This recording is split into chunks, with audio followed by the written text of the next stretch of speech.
Big update है वो है रिलेटेड टू स्पाउस वीजा। ज्यादातर यहाँ पे diploma course and post graduate 1 year का कोर्स या फिर 2 ईयर का कोर्स है, उसी के ऊपर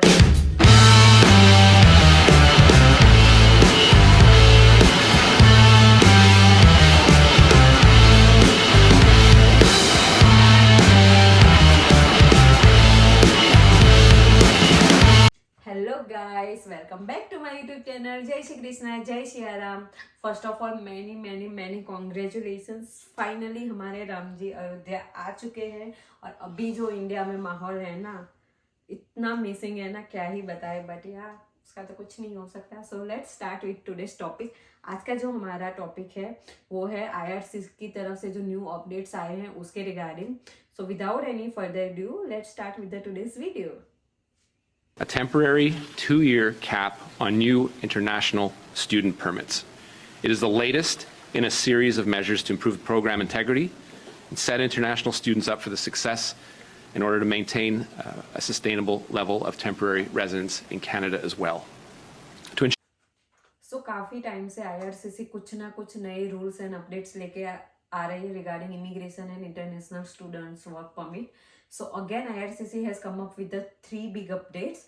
और ये जो अपडेट्स हैं उसमें मैं बोल सकती हूँ जो 2-3 अपडेट्स हैं वो जो नए स्टूडेंट्स प्लान कर रहे हैं कनाडा आने के लिए उनके फेवर में नहीं है। जिसका सबसे पहला अपडेट्स है capping on international students. So IRCC plan कर रही है 23 में जितने भी स्टूडेंट्स को बुलाया था स्टडी परमिट के, उसका 35% लेस स्टूडेंट को 24 में स्टडी परमिट मिलेगी। और इसका बेसिक रीजन जो है वो वही है, house crisis and job scenario जो अभी चल रहा है कनाडा में। क्योंकि ये जो ओंटारियो और टोरंटो वाला जो एरिया है ना वो तो पूरा भर ही चुका है। और जो आप ये वीडियोस देखते रहते हो ना कि आपको लगता है कि नेगेटिविटी फैलाई जा रही है, नेगेटिविटी फैलाई जा रही है। बहुत लोग पॉजिटिव वीडियो भी बनाते हैं कि कुछ नहीं है, स्ट्रगल तो रहता ही है, देन स्ट्रगल तो है, या कुछ भी नया स्टार्ट करो तो आपको स्ट्रगल करना ही पड़ेगा, ये वो। बट ये नहीं है। ये जो चीजें हैं प्रैक्टिकल वे में अब अगर आप देखोगे तो रियलिटी है। हाउस क्राइसिस यहाँ पे बहुत ही है। लाइक कितने सारे बेसमेंट वगैरह हैं जहाँ पे 12 बच्चे रहते हैं 2 to 3 BH के बेसमेंट्स में और घर में अपार्टमेंट्स में। तो ये जो सिनेरियो है वो लिटरली वर्स्ट होता जा रहा है day by day. So I can consider as a good point of view. अगर मतलब जो लोग ऑलरेडी कनाडा में हैं उनके लिए तो ये एक मे बी पॉजिटिव साइन है, पर जो लोग प्लान कर रहे हैं कनाडा आने के लिए, हाँ, उनके लिए ये नेगेटिव है। इसका जो इम्पैक्ट है वो आपकी फाइल में पड़ेगा ही पड़ेगा। अभी जो सेकंड बिग अपडेट है वो है रिलेटेड टू स्पाउस वीजा। अभी तक जो था स्पाउस वीजा के ऊपर यहाँ पे ओपन वर्क परमिट मिलती थी, बट अभी इसके ऊपर भी कैप लगाया जाएगा, no open work permit for the spouse visa. यहाँ पे अगर आप डिप्लोमा या फिर ऐसा कोई भी छोटा मोटा कोर्स लेके आए हो, देन आप अपने स्पाउस को बुलाते हो, then they are not eligible for open work permit. अभी स्पाउस ओपन वर्क परमिट के लिए यहाँ पे आपको मास्टर्स या फिर PhD या फिर डॉक्टरेट, मतलब कोई भी बड़ा कोर्स लेके यहाँ पे आपको आना पड़ेगा। Then only your spouse is eligible for the open work permit. ये जो है वो बहुत ही बड़ा अपडेट है एंड ये जो है वो बहुत ही मतलब अफेक्ट करेगा। क्योंकि नॉर्मली यही रहता है कि 12वीं के बाद बच्चे आ जाते हैं 2 साल का डिप्लोमा कोर्स। ज्यादातर यहाँ पे diploma course and post graduate 1 year का कोर्स या फिर 2 ईयर का कोर्स है, उसी के ऊपर आते हैं। 12वीं के बाद तो बहुत सारे आते हैं, डिप्लोमा कोर्स बहुत ही चलता है।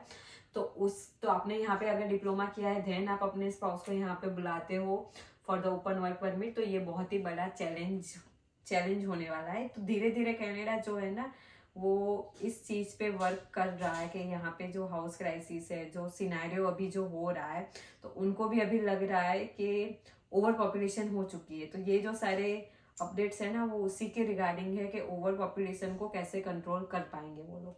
अभी देखते हैं इसका इम्पैक्ट जो है वो लॉन्ग रन में कुछ पॉजिटिव में जा रहा है कि नेगेटिव में जा रहा है। बट हाँ, हाल फिलहाल ये जो चीजें हो चुकी, मतलब जो कनाडा का पहले का ड्रीम था ना, पहले सोचते थे सब लोग कि चलो जाएंगे, थोड़ा बहुत स्ट्रगल होगा बट कुछ ना कुछ टाइम में तो हम हो ही जाएंगे सक्सेस। तो वहां पे भी अभी एक क्वेश्चन मार्क आ जाता है कि इतनी सारी जो चीजें हो रही हैं धीरे धीरे, इसके बाद भी कनाडा आना वर्थ इट है या नहीं है। सो अभी थर्ड जो पॉइंट ऑफ व्यू है वो है no PGWP for private colleges. तो अभी तक ऐसा था, बहुत सारी स्टूडेंट्स है वो ऐसे भी आते हैं कि प्राइवेट कॉलेज का उनका एडमिशन है बट पब्लिक कॉलेज के साथ उनका कुछ टाइप वगैरह होता है, तो वो लोग भी PGWP के लिए एलिजिबल थे। तो अभी ये रूल्स भी आने वाला है कि जो प्राइवेट कॉलेजेस में स्टूडेंट पढ़ रहे हैं उनको पोस्ट ग्रेजुएशन वर्क परमिट नहीं मिलने वाली है, फिर उनका कोर्स कोई भी हो। तो ये जो सारे अपडेट्स है इनडायरेक्टली यही दिखा रहे हैं कि अभी जो कनाडा है वो धीरे धीरे जो ओवर पॉपुलेशन हो रही है उसके ऊपर फोकस कर रहा है। और ये 3 अपडेट्स है, उसके अलावा भी पहले 2 अपडेट्स आए थे जो आपको पता है। GIC भी बढ़ा दी गई है, 10,000 से डायरेक्ट 20,000 GIC आपकी अभी हो चुकी है। ट्यूशन फीस बढ़ रही है।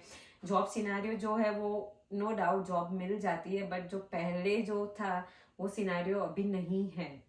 सो बहुत सारी चीजें हैं। तो आप अगर यहाँ पे आने का प्लान कर रहे हो तो ऐसा नहीं है मतलब किसी ने कुछ नेगेटिव बोला या फिर किसी ने कुछ पॉजिटिव बोला उसके ऊपर डिसीजन तो नहीं लेना है। बट अगर आप यहाँ पे आने का प्लान कर रहे हो तो प्लीज पूरा ही अभी जो सिनेरियो है उसको ध्यान में रखते हुए पूरा प्रॉपर प्लान करके आओ। यहाँ पे आने के बाद एक ही मतलब हम नॉर्मली यही रहता है कि हमारा फर्स्ट फोकस होता है कि कुछ ना कुछ हो, कुछ भी करके वीज़ा आ जाए। वीज़ा तो आ जाएगा, यहाँ पे भी आ जाओगे, लेकिन यहाँ पे आने के बाद फिर रिग्रेट होगा।